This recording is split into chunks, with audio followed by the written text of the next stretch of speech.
करके हमारे जो उसूल हैं, हमारे जो रूल्स हैं, जो भी अपने सपने हैं, उसको लागू करने का प्रयास करें। तो किसी भी राजनीतिक दल में अगर ये महत्वाकांक्षा ही नहीं है तो फिर लोकतंत्र के लिए ही ठीक नहीं है। तो लोकतंत्र की आवश्यकता है कि सभी राजनीतिक दल जो भी है, इनके मन में भाव रहना चाहिए कि वे कभी न कभी सत्ता में आकर के अपने विचारों के आधार पर देश की सेवा करेंगे। ये लोकतंत्र की आवश्यकता होती है। जहां तक बीजेपी का सवाल है, देखिए 2014 में जब हम आए थे तब एक 5-6 दशक का कांग्रेस को राज करने का अवसर मिला और शायद उनको कोई विपक्ष जैसा कुछ था ही नहीं। इतना मीडिया भी नहीं था और न ही इतनी मीडिया में वाइब्रेंसी थी। यानी एक प्रकार से उनके लिए ऐसा खुला मैदान था और देश भी उनके साथ था, क्योंकि आजादी के आंदोलन के बाद जो भाव थे, वो जो चाहते वो देश कर लेता, लेकिन वो मौका गंवा दिया और धीरे धीरे डिटोरेशन पर आया। और उस परिस्थिति में 2013 में, जबकि मेरे पर एक आरोप था, इस आदमी को हिंदुस्तान का क्या पता है, इस आदमी को दुनिया का क्या पता है, ये सारे नकारात्मक मुद्दे होने के बावजूद भी लोगों ने हमें सेवा करने का अवसर दिया। और मैं कह सकता हूं कि 2014 वो उम्मीद का कालखंड था।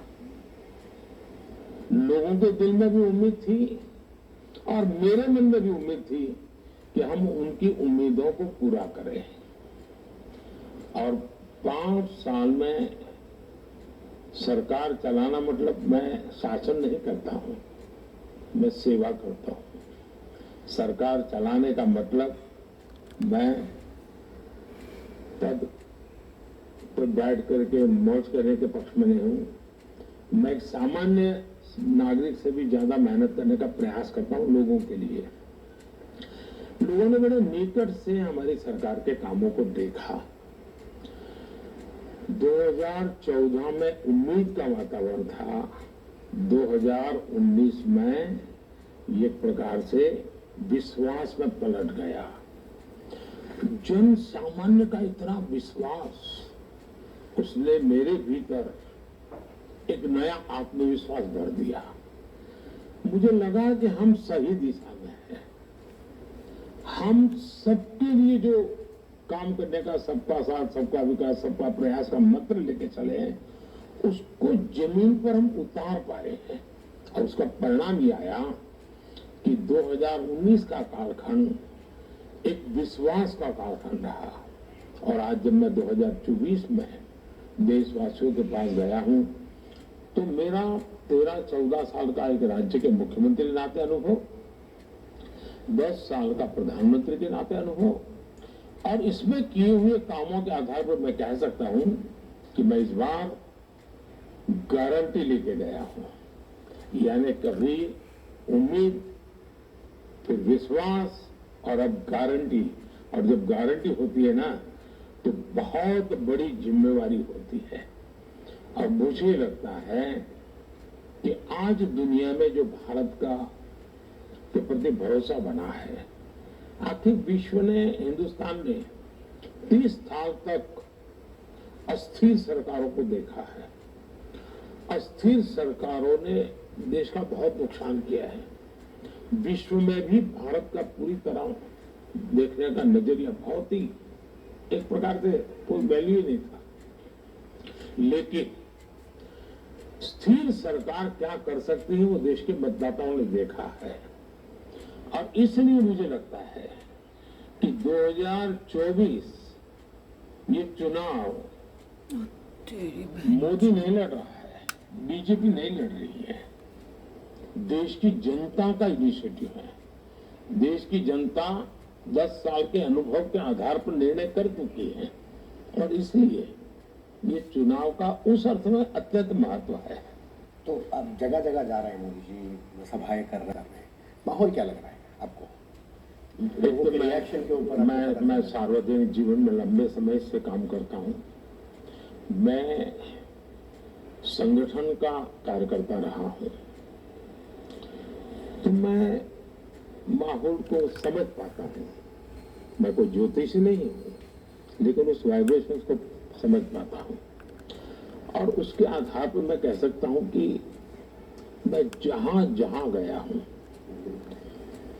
और मैं कोई चुनाव के समय दौरा करने वाला इंसान नहीं हूं।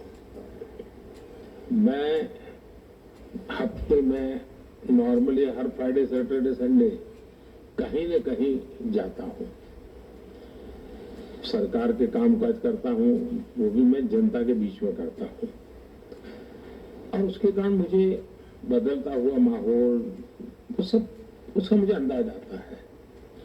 और इसलिए मैं देख रहा हूं कि ये जो एक तरफा वातावरण दिख रहा है, वो चुनाव डिक्लेयर होने के बाद पैदा नहीं हुआ है। ये पिछले 10 साल में निरंतर बढ़ता गया है, और लोगों का अप्रत्याशित समर्थन। दूसरी तरफ मुझे बताइए, सामान्य मतदाता है, मैं आप एक अगर मतदाता है, तो आप मतदाता के नाते वोट करने जाएंगे तो क्या सोचेंगे? पहले तो आप सोचेंगे कि ये देश किसको दे रहा हूं, किसके हाथ सुपुर्द कर रहा हूं। तो आप जो भी लोग दिखते हैं कंपैरिजन करेंगे, फिर आप तक नहीं इनको देश उनको सुपुर्द कर सकते हैं। क्यों? उनका ट्रैक रिकॉर्ड है, वो जो बात बताते हैं और जो करते हैं, उन सब के आधार पर एक मन बनता है। दूसरा, उनके हमारे साथी कौन है, हमारी सोच क्या है, हमारा एजेंडा क्या है, दूसरे स्टेज पर वो देखता है।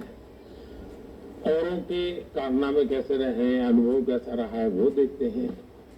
दूसरा, इस बार के चुनाव का एक सद्भाग्य है कि 2014 में मतदाताओं को कंपैरिजन के लिए अवसर बहुत कम था। एक गुस्सा था, मोदी को लाओ। अब उनके पास कंपैरिजन, अच्छा भाई वो ऐसा करते थे, मोदी ऐसा करता है, वो ये गलती करते थे, मोदी ये गलती नहीं करता है, वो ये बुराई करते थे, मोदी नहीं करता है। और इसलिए अब कंपैरिजन के बाद वो नतीजे पर पहुंच रहे हैं। और इसलिए मैं उनकी आंखों में प्रेम तो देखता हूं, आकर्षण भी देखता हूं, लेकिन साथ साथ उनकी आंखों में जिम्मेवारी में देखता हूं। वो जिम्मेवारी कहते हैं कि ये चुनाव हम जिताएंगे, मोदी जी आप शांत रहिए, आप चिंता मत कीजिए। ये मैसेज है। उम्मीद दिखाई दे रहा है। उम्मीद से भी कोई कहीं अनेक गुना ज्यादा है। गारंटी, विश्वास, guarantee, that is the progress. आपकी अभी तक की सरकार बहुत ही 2014 से ही है, टोटली एंटी करप्ट। कभी किसी ने कुछ लांछन लगाया, कभी कुछ लगता नहीं है। बिलीव है कि आप बिल्कुल totally non corrupt government run करते हैं।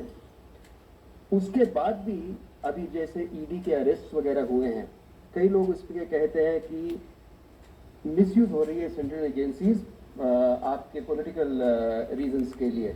एंटी करप्शन का है प्लान, लेकिन इसके लिए हो रही है। आप उसके बारे में क्या कहना चाहेंगे? मैं आपका बहुत आभारी हूँ कि आपने इस चीज को ऑब्जर्व किया, क्योंकि मैं 13 साल तक एक राज्य में भारी बहुमत के साथ सरकार चलाता था। तो अच्छा आर्थिक रूप से अच्छा राज्य, उसमें मैं सेवा करने का मुझे अवसर मिला, और पिछले 10 साल से यहाँ हूँ। तो लोग मेरे जीवन को भी देखते हैं, तो मेरे साथ वाले हैं वो भी मेरा जीवन देखते हैं, वो मेरे उसूलों को देखते हैं। और बाय एंड लार्ज हमारा तो यहाँ थोड़ा लीडर का अगर एक है कि भाई इन चीजों में मेरे वैल्यूज हैं, तो फिर कोई सरकार के बाहर पैर नहीं रखता है। दूसरा, मैं प्रारंभ से मेरा एक आग्रह रखा है कि मेरी गवर्नमेंट पॉलिसी ड्रिवन होनी चाहिए, आइडियोलॉजिज्म नहीं होना चाहिए।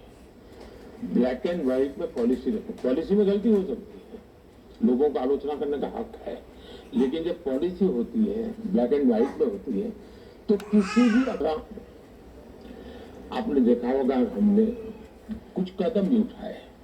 पहले रिक्रूटमेंट में क्लास 3 क्लास 4 के लिए सब इंटरव्यू होते थे।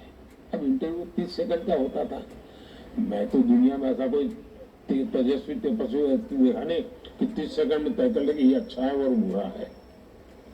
तो मैंने कहा नो इंटरव्यू, लोग अपना जो भी बायोडेटा है इसके आधार पर अप्लाई करें और कंप्यूटर तय करेगा कि कौन योग्य लोग हैं। पहले 200 आएंगे कंप्यूटर से,